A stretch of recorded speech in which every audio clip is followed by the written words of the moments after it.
नमस्ते बच्चों, आज हम सीखेंगे हिंदी का प्यारा व्यंजन ढ। बोलो बच्चों, ढ। बहुत बढ़िया। अब चलो ढ से शुरू होने वाले कुछ मजेदार शब्द सीखें। ढ से ढोल। ढोल बजा ढम ढम, सबको खूब भाया।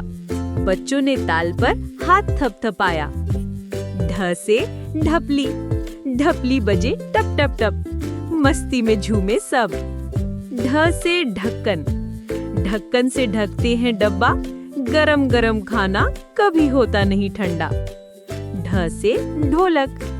ढोलक बजे टुन टुन टुन, बंदर बंदरिया नाचे इसे सुनकर।